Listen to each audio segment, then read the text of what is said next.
And good evening, everyone, and welcome into the large program Tigers Tonight. I'm your host, John Maddox, joined as always by the best co-host in the land, who are actually within, what would you say, B, 30 minutes of one another tonight? Well, because of Well, traffic, probably 75 minutes. yeah, I know, right? It's like they're like 6 miles apart, but, an hour and 37 minutes to get there. So we'll start with Mr. Moss. Brian, how are you? I'll be doing all right if the Yankees can win one, and I'm hoping that Larry can come through me with that.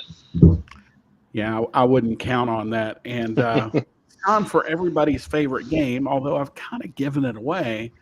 Where in the world is Larry Marley this evening? He is looking at the Empire State Building from his hotel room. He is not too far from Brian. I came in this morning, or actually this afternoon.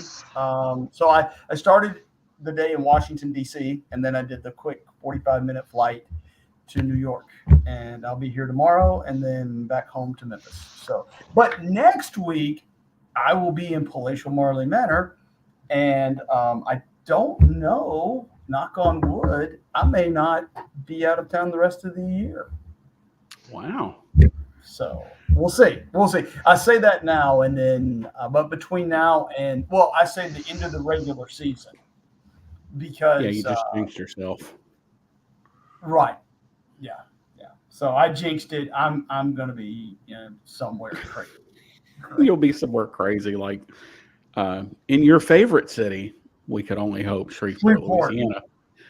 But anyway, let's move on. And for those who may not know why I'm making that joke, number one, Larry is the president of the Shreveport-Bossier City Tourism Bureau. But secondly, the AAC announced last week that they actually are going to be tied into that bowl game simply because that was Army was a tie-in, and now that Army's in the league, and it will be versus one of the current or former Pac-12 schools. So a little bit of news on that front. Before we get there, Memphis clinched a winning season on Saturday, and they did it in typical, easy, laid-back fashion, no drama, nothing great. Yeah, right.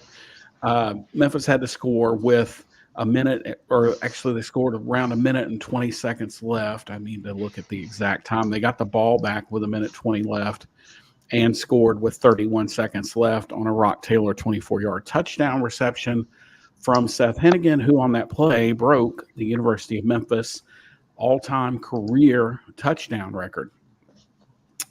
So, Brian, we'll start with you. What were kind of your thoughts on what we saw on Saturday? To me, it was a mixed bag. I said last week I wanted to see Memphis just dominate because this is the type of opponent that, it should not have been a close game. But Memphis, has found ways to, make games close when they shouldn't. But in the end, they came out on top. So, I mean, that should make Memphis fans happy. But, I push pause and I'm concerned a little bit, going forward because some of these games that, like the one coming up, Memphis should win. I just have a feeling they'll find a way to mess up and slip up somewhere before the end of the year, before too late. We'll see. Hopefully that doesn't happen. I just have a weird feeling they're messing with disaster here.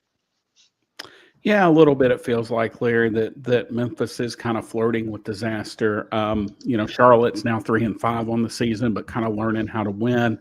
And again, much like last year, or the last game rather, South Florida game actually, it feels like Memphis is fortunate the team they were playing wasn't better, or they would have probably dropped both of these games. Well, and also Ryan made some pretty curious decisions, not going for his field goals. I understand this field goal kicker missed a field goal, but not going for a field goal at the end of the first half. Not going for a field goal in the second half, going for two, or going for the fourth, not getting it. So you're taking potential points off the board. I think he would have made the field goal at the end of the first half. It's an extra point. So you're taking 6 points off the board. So if you if you put those potential 6 points back on, the 21 points, which you should never give up 21 points in the fourth quarter to anybody, but certainly not Charlotte. That makes that more palatable because the game isn't where it was.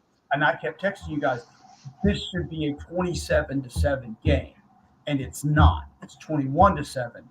And so, when they brought the backup quarterback in and he started to stretch the field, which they hadn't been able to do, and opened up the defense for us, for them, then you're in scramble mode, right? So I just think Ryan, he made some curious decisions, and I understand that he's got kicking problems, but he made a decision with Vandenberg.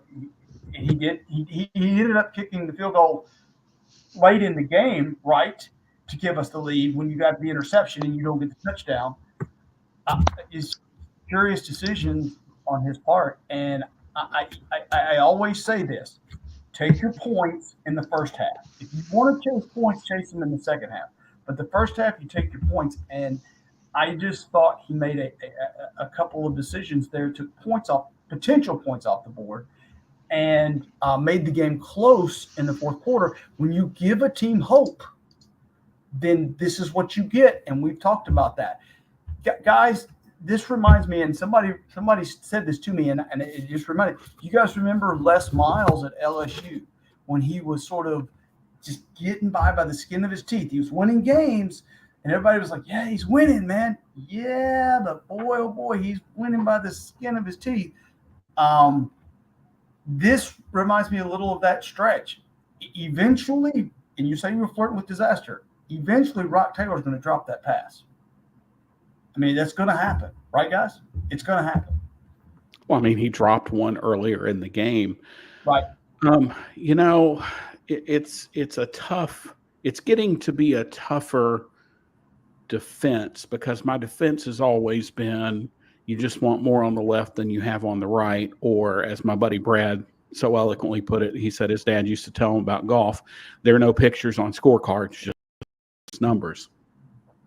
But at some point, guys, you're right in that it's just, to me, it's like a team that shoots a lot of 3-pointers, right? It's a team that you live and die by the 3. I need to look that up, Jeb. How long it had been since we've only had 7 points in the first half of a game? Wow. You live and die by the 3, and Memphis right now is just, they're living lucky, and you need some of that along the way. But at some point, you have to execute at a level where you put you get the other team down and you step on your throat and you put them away. And that's the end of it. And Memphis has not shown, Brian, you mentioned, has not shown any propensity to do that this year. And it is going to get Memphis at some point. It's going to come back to haunt the Tigers. Mario Anderson carried it 32 times, which I was a little bit off, was the most since 2015. And then, Bodyford comes in when Anderson left with a cramp, 7 carries, 73 yards, broke off a 40-yard run. We don't see him the rest of the day. How does that happen? How do we get there? You've already played him. It's not like if we play him 2 more plays, it's going to burn his red shirt. You've already played him. So keep playing him. Give Mario Anderson a bit of a rest and give the defense something else to think about. Thank goodness Mario Anderson is good at breaking tackles because that's the type of running back he is. But everything just seems to be lacking total creativity. Everything is inside zone, single read, tight end across the middle, deep shot down the right or the left side to Rock, and that's it. That's all you get. But in defense, we did try to run a screen, Brian, just for you. I poked Tom Cramsey and had him run a screen, and they were both disastrous, and they didn't work. And Memphis has become a team that they're second in the league in time of possession. Memphis is second in the league of time of possession. And it's driving me insane when you have, it's not like Memphis doesn't have the athletes. I mean, there's a reason Army and Navy, and not to disparage them, Tulane, there's a reason those teams slow it down. You've got freaking Rock Taylor, Kobe Drake, Mario Anderson, Makari Bodiford, Demar Blankham, see Seth Hennigan. Why is Memphis snapping the ball with 4 seconds on the play clock? I mean, I hate to sound like this, but for crying out loud, it is so frustrating to sit there and watch a team with this many weapons, Brian, just kind of put everything in the deep freeze. And the lack of creativity. I thought when you look at the plays last year, I think there was a little bit more creativity last year than this year. But you have, in my opinion, you have more playmakers this year. I mean, I was very surprised that Bodiford didn't see the field again. I mean, because he gives you that mix of what you're missing out of Sutton Smith, you have it in Bodiford. So, I mean, like you said, use him. Very underutilized. I mean,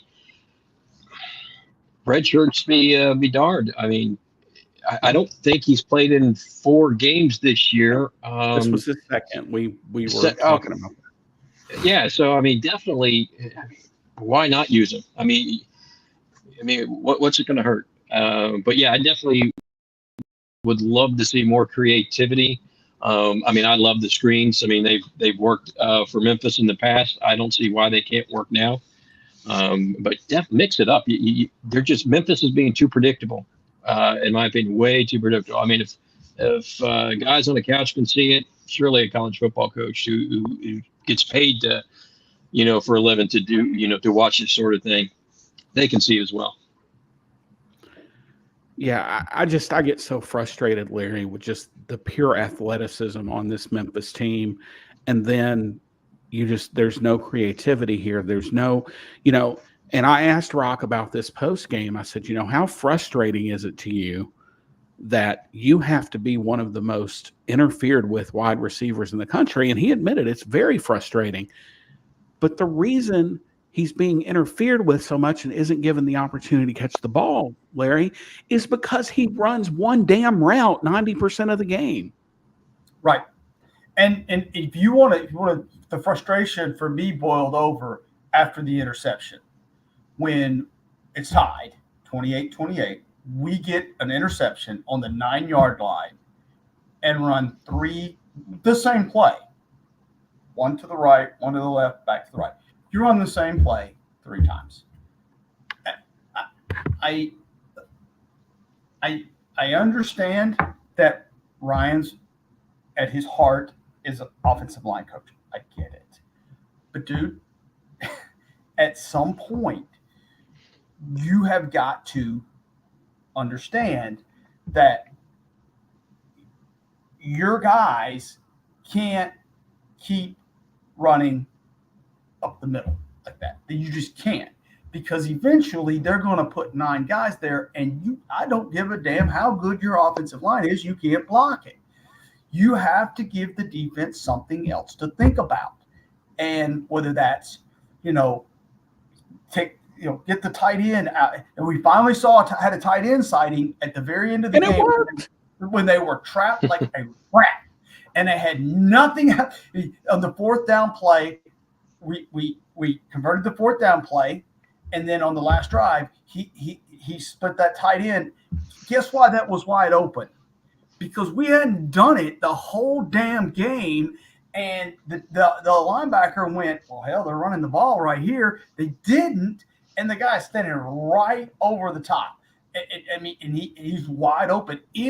I'll tell you something.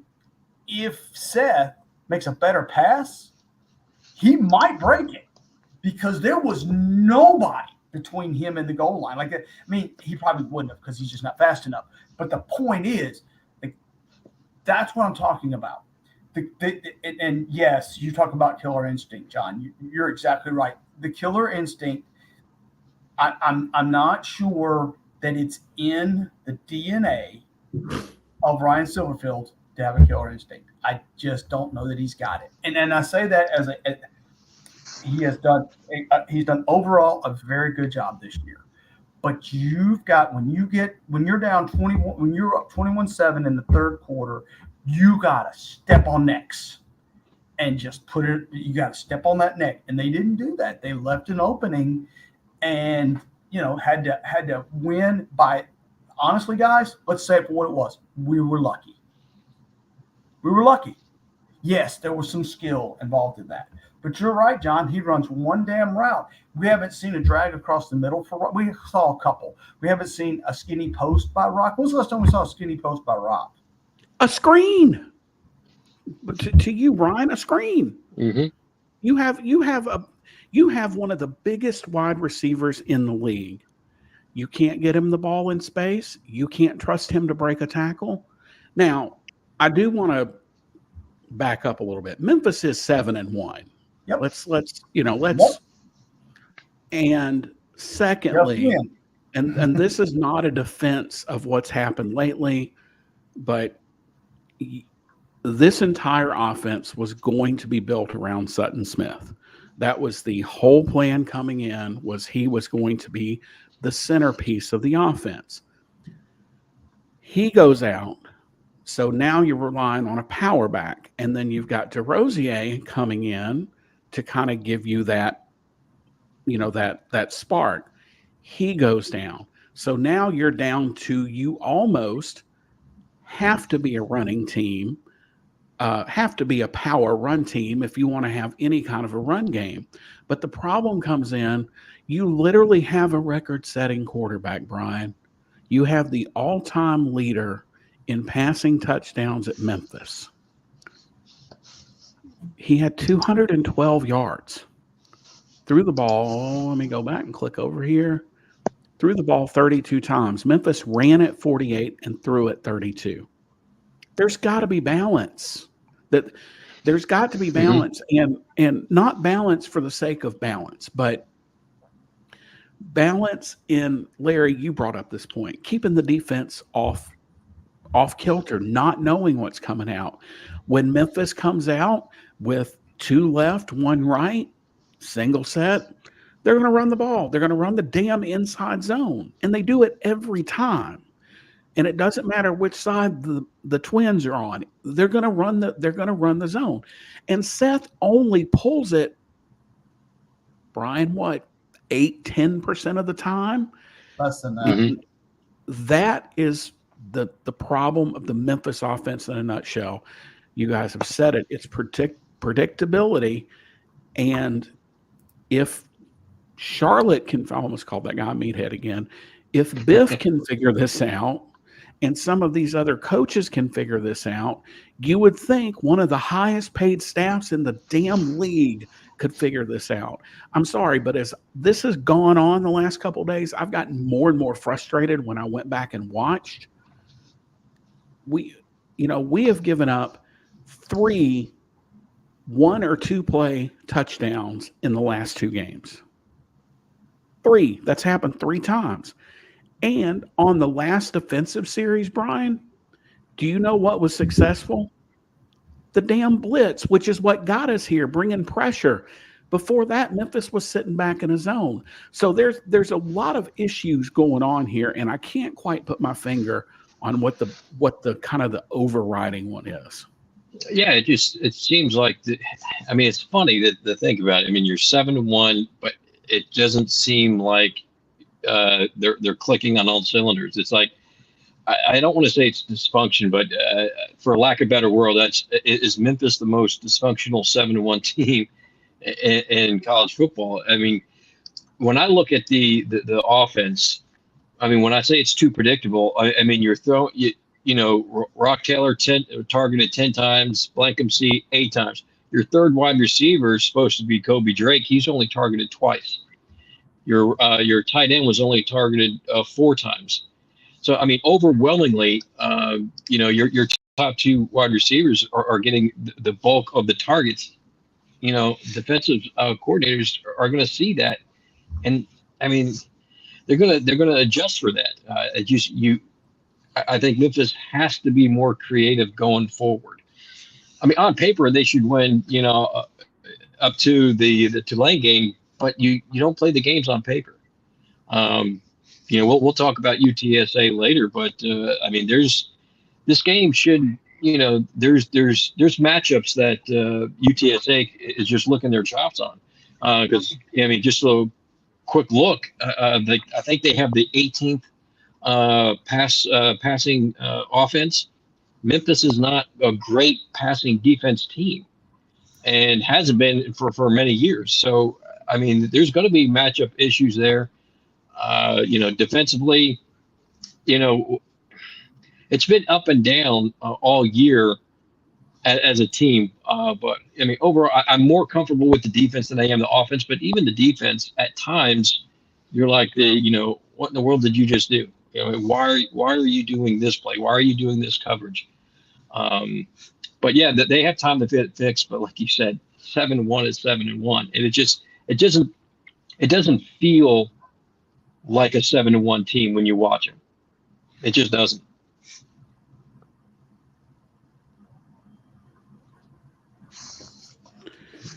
Yeah, I don't know. It's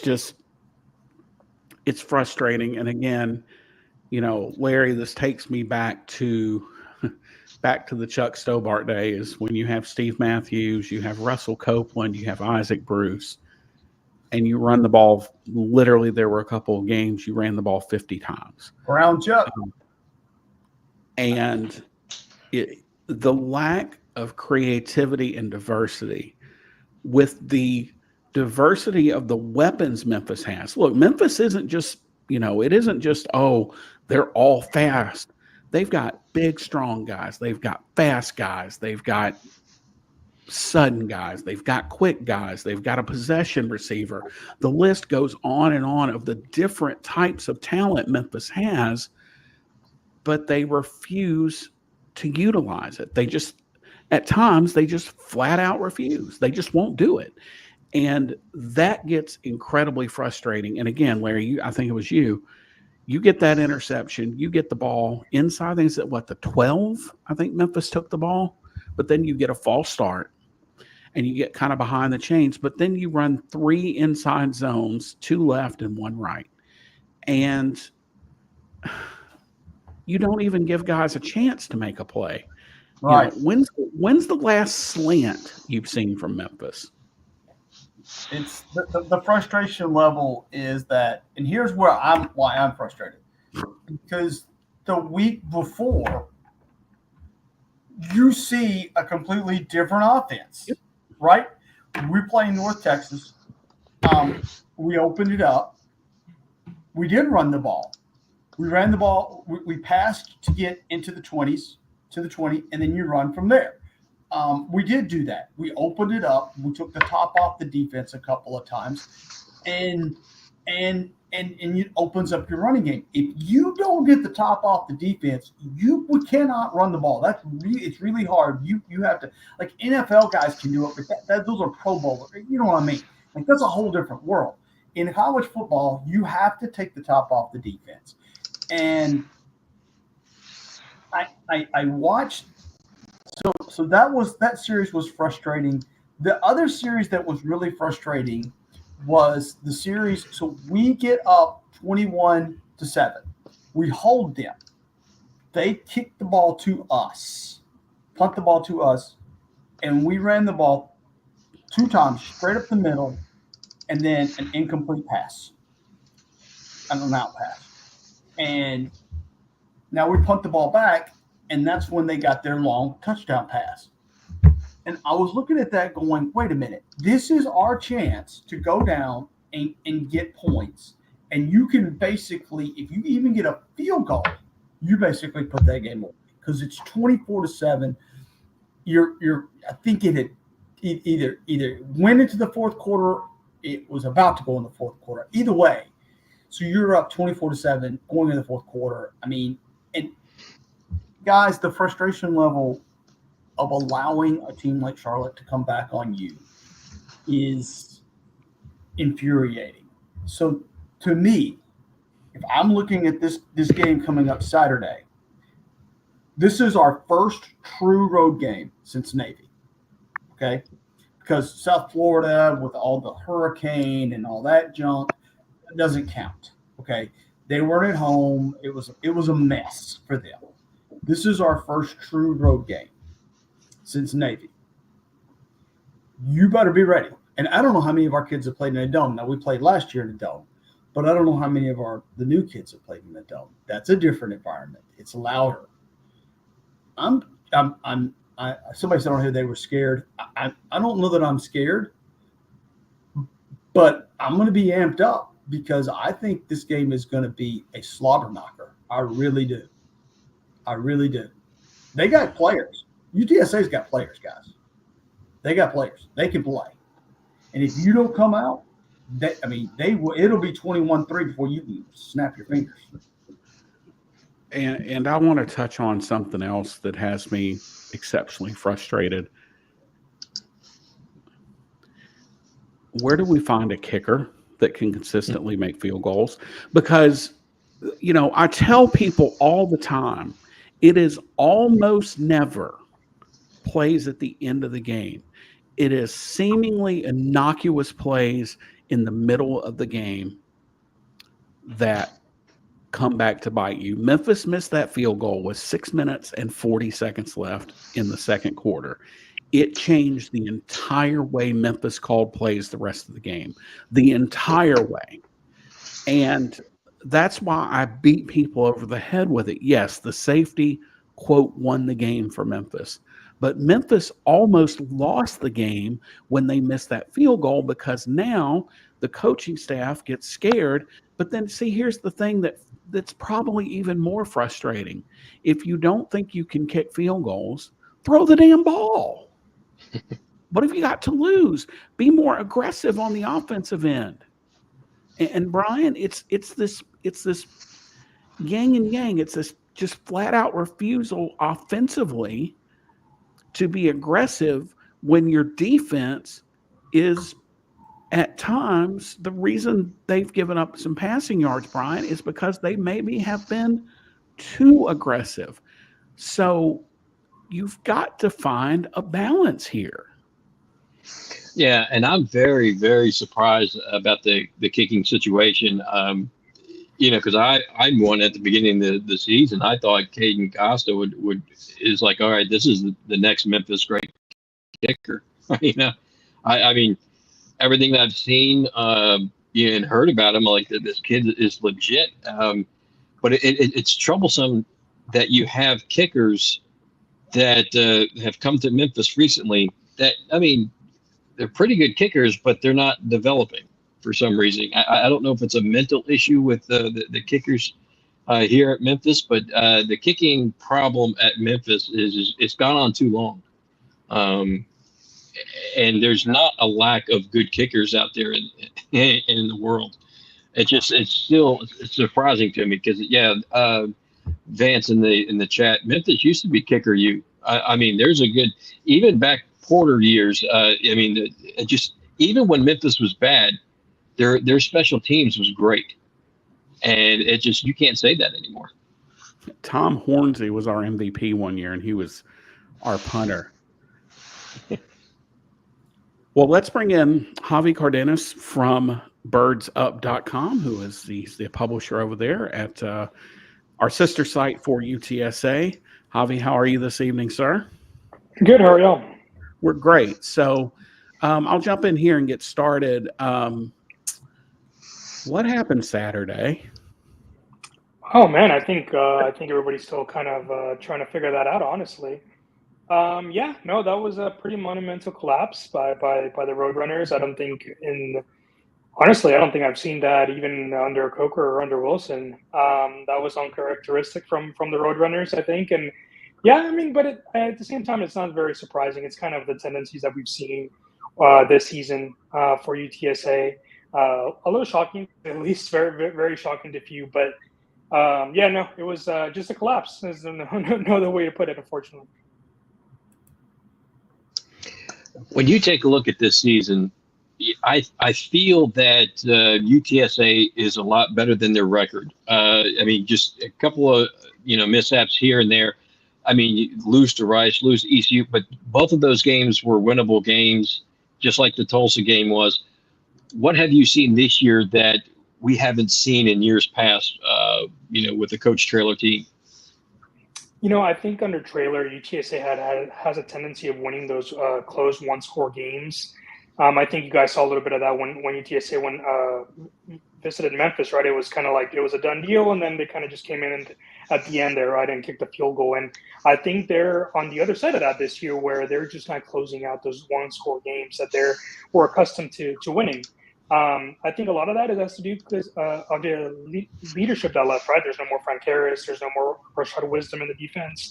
And I think you're seeing the effects of that. I think everybody, myself included, might have underestimated how much they meant to the program. Obviously, it's always hard when you lose, talent like that for UTSA. But I think the leadership aspect of it is something that we didn't really take too much into consideration. And I think that's what's suffering right now. You see it with the penalties. You see it with the lack of execution. Because I think you're right. I don't think it's a talent issue. I think UTSA is a very talented team in certain position groups. They are a little banged up, though. I think the depth that they initially had in the beginning of the year is kind of dwindling in certain spots. But it's definitely not a talent thing. I think they're plenty talented. I just don't think they have the horses, the leaders, however you want to put it, to close out those close games. But you're right. They're a couple plays away from a good record. Unfortunately, it might be the law of averages, right? It finally caught up to them a little bit. Yeah, when you look at this offense, I mean, 18th. I think they're ranked 18th in the country in passing offense. What makes this offense so dangerous in the passing game? And it's been a recent development. I think the growing up of Owen McCown. He's a sophomore quarterback. Technically a sophomore, but we all know how finicky those are nowadays, right? He's technically a sophomore, and you've just seen him grow up as the weeks have gone on. I think he's the second leader passer in the American right now, which is kind of crazy to think about with the quarterbacks that are in the conference. 16 touchdowns to 4 interceptions. If you would have told somebody in the offseason he would have those numbers right now, they would have taken it. Unfortunately, they don't see the record that comes behind it, right? Which is kind of weird. But yeah, no, I think it's an offense that's growing up. A lot of the key playmakers are on the younger side. They've gotten the tight ends more involved. A lot of that is a little bit forced just because of the injuries for the wide receivers. So you've seen a lot of the tight ends step up a little bit. Guys like Houston Thomas, Patrick Overmeyer, also Cardenas. You've just seen those guys be more involved just because of the lack of wide receivers right now. Larry? So let's switch over to the defense. Let's talk about the defense for a minute. And I thought one of the most surprising scores that I saw all year was the Texas State game. I was shocked that not that you lost, but how you lost. Has the defense, and then obviously you get East Carolina, you allow 30 to them. Let's talk about the defense. What have you seen any growth and development on that side of the ball as the season's gone on? Yeah, I think the Texas State game was just a shell shock kind of situation. I think they caught up to a very motivated Bobcat team that really wanted to win that day, and they got rolled over. I mean, there's really no easy way to put that. They just got rolled over.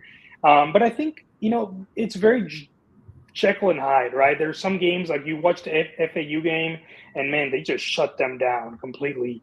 And then that's what they carry over to the Tulsa game, right? The first half, heck, even I want to say 2.5 quarters, they were dominating. 7 sacks, I think like 8 to 9 tackles for a loss.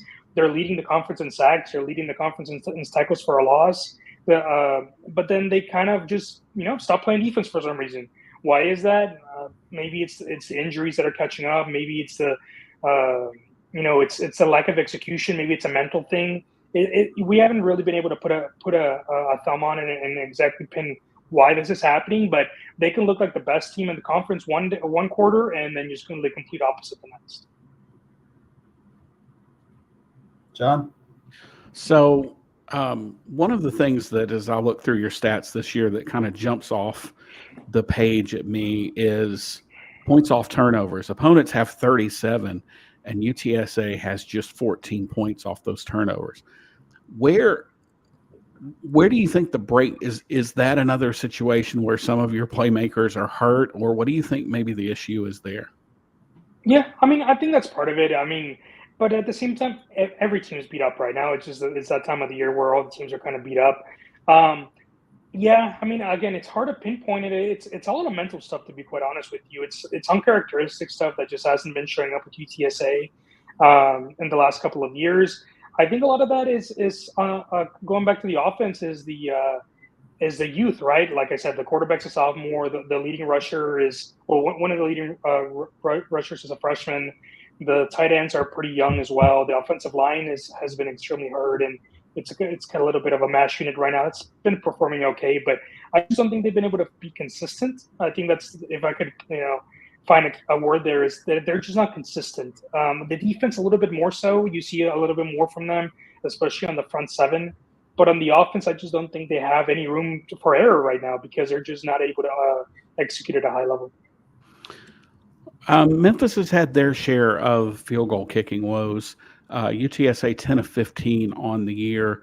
The stats on here are crazy because it says Tate Sandel's long is 130 yards. That would be a NCAA plus NFL record. So tell us a little bit about the kicking game and kind of how you've had Chase Allen and Tate Sandel doing some of the place kicking duties. Yeah, that was a little odd. I think UTSA went into the season with Chase Allen as their number one kicker. He did very well last year, and he just, for some reason, just did not do very well in the beginning of the year. Jeff Traylor couldn't, he kind of alluded to a couple things here and there, but at the end of the day, it was just he couldn't make his kicks. I think he even saw a sports psychologist at one point, first couple weeks of the season. So, but eventually they just kind of pulled the trigger on that and switched over to Tate Sandel, who managed the kickoffs. So he was already used to being out there, but they switched him to full-time kickoffs and field goal duty, and he's been doing well. He's another sophomore that has a pretty big leg. He's going to do pretty good things if he sticks around. So just a couple more things before we let you go. I want to start. We follow you, so we see a lot of responses to what BirdsUp post and what you post on Twitter. What's kind of are the natives a little restless in San Antonio? Yeah, I would say so. I think they've there's students, the fan base in general have been accustomed to winning these last 3 years. Honestly, pretty consistently. And this year has kind of caught everybody off guard. I think in the beginning of the year, they were talking about playoff aspirations and conference aspirations as well, and everything seemed some fine and dandy. And then things just haven't materialized the way that everybody thought, myself included. I think Jeff Traylor also didn't help a little bit, just because in the beginning of the year he was like, "We'll get straightened out, we'll get it right," and there's no reason not to believe him at this point, right? He's obviously won a couple of championships in Conference USA and has performed at a high level for UTSA. But yeah, it's been a little bit surprising, a little bit shocking that this has happened. He just hasn't been able to pull the right triggers this year for whatever reason. Is it his staff? Is it the roster construction? I think it's a little bit of everything. I think they brought in some good players this offseason, but the roster construction was a little odd. And at the time, you didn't really have any reason to question it, right? Because they've been doing all the right things these last couple of years. But once you kind of step back now and where this team is, and you kind of look at the offseason, you're like, man, maybe you shouldn't have taken as many running backs and focused more on defensive backs since they're all hurt right now. It's very hindsight 2020, right? Kind of situation. But it's just kind of stuff that you kind of brushed off because Jeff Traylor. He's great with the media. He's great talking to the fans, and you never really question his decisions. And now you're like, well, I don't know if this was the right move or not. So before we let you go, he commented this week that, and he's made several comments to this effect. He said that Memphis's NIL budget was basically, what did he say, like 6x what UTSA's is. So he comes. It came off a little bit as hyperbole. I guess I get his point, but he's made comments like this all year. And San Antonio is a pretty massive market. Why is there not is it because the city is so splintered among other teams that maybe, UTSA, and they're a fairly new program as well, but what is the challenge that he seems to, and I don't mean this negative, he seems to harp on a lot about, we don't have the NIL money that other schools have. He seems to talk about it more than anybody else. So what do you think some of the challenges for him to get the NIL money that they need, honestly, if we're being real, that they need to compete? What do you think some of his challenges are with that? I think a lot of that is due to UTSA and how young the university in general is. I mean, the university was founded in 1969, right? So it's a very, very young alum base. The team itself is only 13 years old, well, 14, I guess. They're around there, years old, right? So it's just there's not as much history, there's not as much tradition, there's not as much people invested in the program now. It's he says that, but it's gotten significantly better. I think he says that meaning if we want to compete at the level that of Memphis, at UCF, Tulane, if the UTSA wants to be in that upper echelon of teams, then that's what they need to do to be there, right? If he likes to say, like, if we like winning, we need to be at this. If we want to be at this level, we need to do this, right, to compete with these teams. I don't think he says it because it's true. UTSA's resources aren't there quite yet. I think they're always playing catch up a little bit. From the moment the program was founded, it was in the Southland. It's where it was intended to be, in the Southland. Right away, they moved up to the WAC. And right after there, before they could even get settled, they moved to Conference USA. And before they finally get a little bit settled, they're able to rattle a couple of championships, and all of a sudden you bump them up again to the American and competing teams like Memphis, UCLA, who have more resources, right, than a team like UTSA. So it's playing catch up, and I think that's a frustrating part for him. Is he wants to keep winning, obviously, right? He's a football coach, so we know how football coaches are. They always want to be winning, and he knows that to get to that level, he needs to push those buttons, because most of the time when he does that, he gets what he wants. People complain, but he's pulled all the right triggers. He's pulled all the right levers. He's been able to unify the fan base and the boosters to kind of give him what he needs. Now, he doesn't have everything, and I don't think you'll find any coach, right, even at the P4 level, that will tell you they have everything they want, unless you're like Alabama or that level of team. But I think he's going to continuously just keep pushing those boundaries and keep asking, because people have delivered, right, for the most part. I think where you're going to run into trouble, though, and some of the frustrations you've seen this year is he's been asking, but now they're not performing, right? You can ask for all you want when you're winning, because you're winning. The moment you start faltering and your team's not performing, then it gets a little bit harder to come up with, like, hey, where's the NIL money, right? Because you can't just throw money at problems at a certain point, right? You actually have to be able to recruit, develop, and execute in the field. So it's going to be an interesting offseason. I think it's safe to say, unless they go on a miracle run, which I just don't think they have the horses for this year. If they don't go to a bowl game, it's going to be a big offseason to kind of retool the team, especially on defense, because a lot of them are leaving. On offense, it's very young, so I think they'll be okay. So, but he harps on it, right? If we want to keep our offense, we're going to need NIL money. It come for a fan when they're not winning. I can see how that comes up as a little, I guess, needy, arrogant, however you want to put it. But yeah, it's a balance that it's going to be very delicate, especially as the season is. All right, so Tom, to put you on the spot before we let you go, what happens on Saturday? Gosh, man, I wouldn't be shocked if the Roadrunners put up a really good fight, just because they've only lost 3 times in the Alamo Dome under Jeff Traylor. 2 of those are to Army, and one of them was an overtime loss to Houston a couple years ago that Traylor still talks about to this day. So they're hard to beat at the Alamo Dome, but at the same time, I think the loss last week is going to take a lot out of them. It's hard to bounce back from a loss like that. It's probably is going to be a little closer than even I imagine, just because, again, they play well at home, and they're probably going to be pretty pissed about what happened last week. So I think it's probably a high-scoring game, probably in the high 20s, mid 30s maybe. But I think Memphis probably goes away with it, probably 10 to 14 point kind of a game right there for the Tigers. Tell everybody how they can keep up with you this week.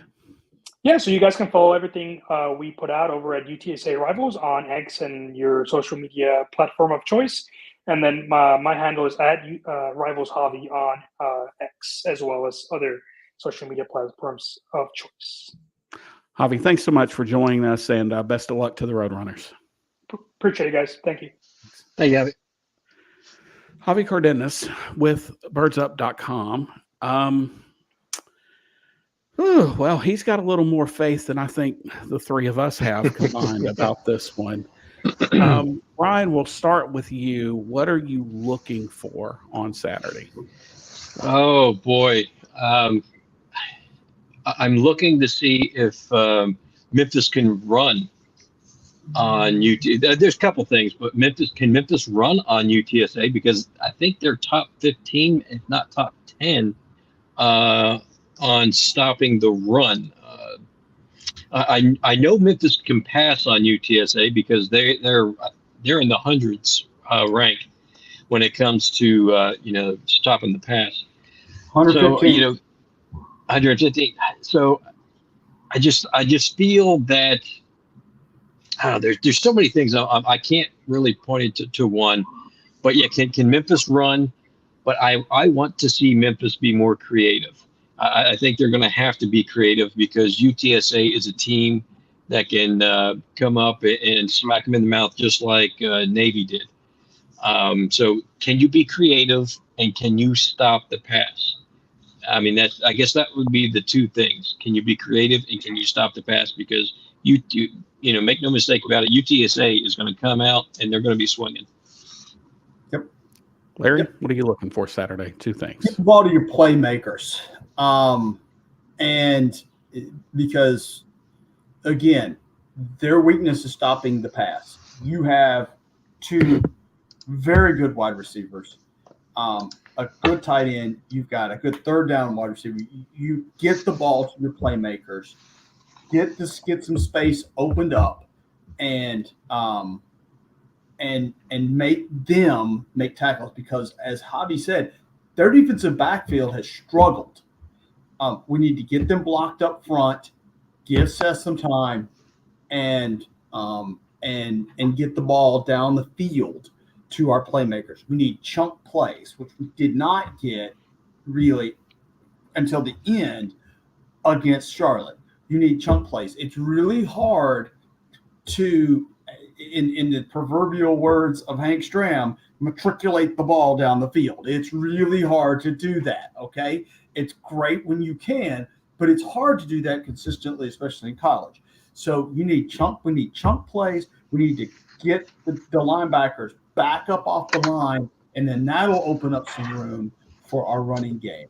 That's what I'm looking for. Get the ball to our playmakers.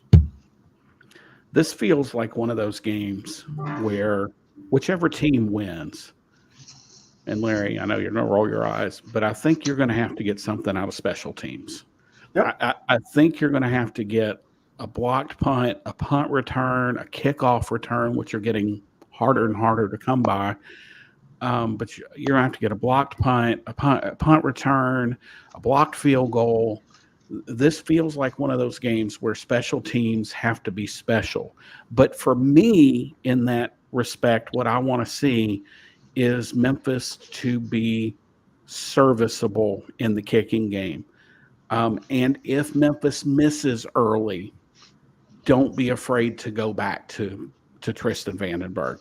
Don't be scared to go back. I think removing the fear, or the, not fear is not the right word, but the, I don't know. I have the word, but I just can't find it right now. Hesitancy. The hesitance. Thank you. The hesitance. Oh my God, he missed a field goal. He's going to miss every other field goal. Well, you can't think that way, because again, that changes your whole play calling.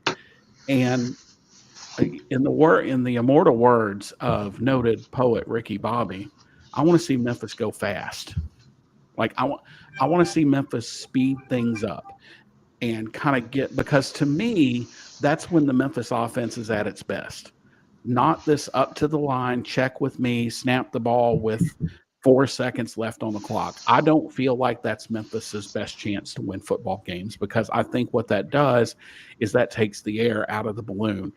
Brian, an analogy for you, it's as annoying as the dump and chase is to hockey fans. It's just annoying. It's hard to watch, and it's frustrating when you have so many weapons.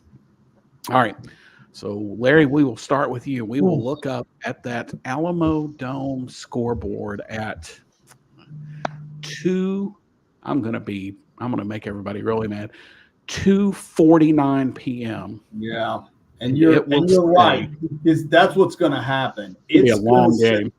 Yeah, it is. And I'm afraid it's going to be something like 52-45 or 42. And I think Memphis wins this game, but wow, they've got to get the ball to their playmakers. I could totally see Memphis losing this game, but 52-45, I'll go 52-45 Memphis. Yeah, I went back and forth. Just reviewing it, I can easily see Memphis lose easily. I think it's going to be a close game, though. I feel Memphis has the better playmakers, but will they utilize them?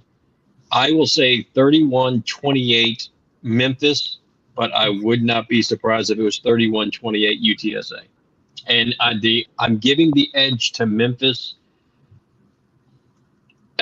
because of the way UTSA lost, and because of the lack of leadership that they have, that Javi pointed out.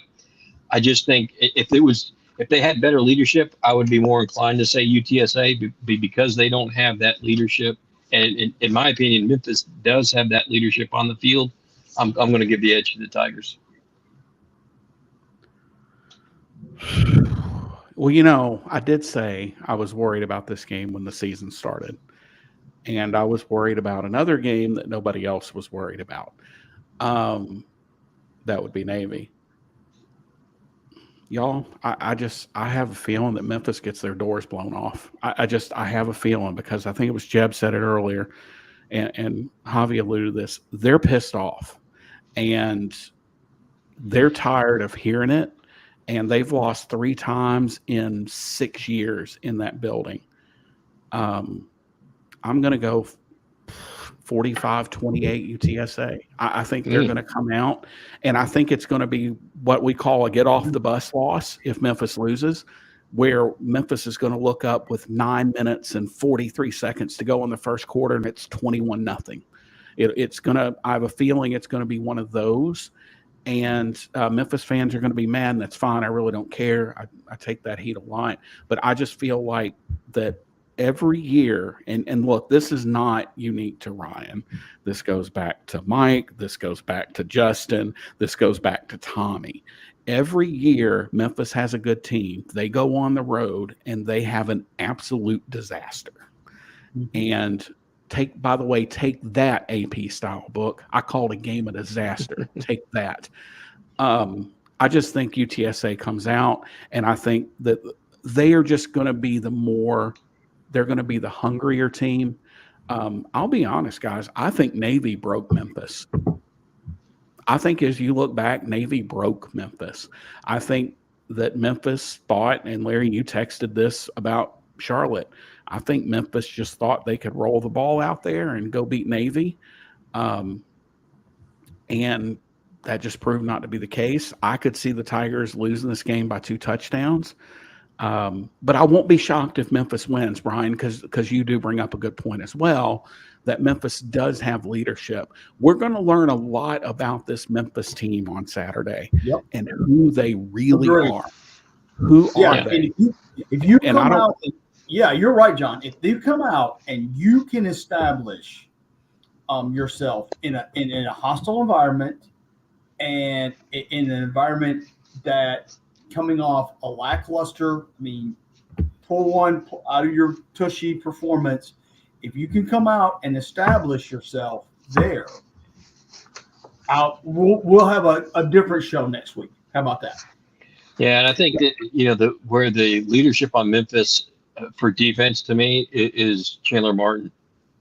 I think this is the type of game that Martin is built for, and that Memphis needs him to be, play spectacular, and I think he will. I think that Chandler Martin. Here's the thing I think needs to happen with Memphis. I think Chandler Martin needs to be Chandler Martin, which is pretty damn good. And he can't take this, and he's done a great job this year, I think. Well, the entire defense they've shown flashes of this, of everybody just does their job. They just go in there and they do what they're supposed to do, and they get off the field on third downs. When's the last time a Memphis defense has really done that consistently? But this game, man, it makes me nervous because UTSA is a spoiler. They've got nothing to lose. And, maybe they're going to look at this and go, you know what, this is going to kickstart the rest of our season. Because if they lose this one, they're in deep trouble. And and then you look the other way. What if Memphis loses this one? Then you have Rice, UAB, but you could literally be looking at a season where you're 10-2 and people think it's a complete failure. Yeah. Which is I don't know how I feel about that. It is nuts. Actually, it would be 9-3 probably if you lose to Tulane. But I just,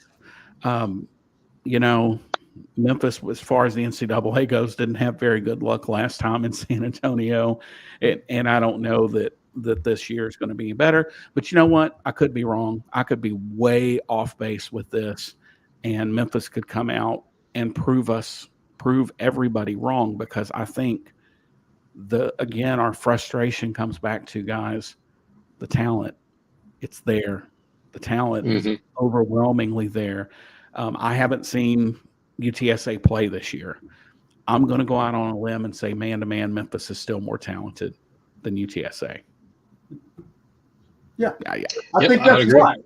The talent is there. The question is, can the coaching staff tap into that and scheme this game the right way? Now, this is a very similar conversation we were having prior to North Texas. And we were worried, can the offense show up?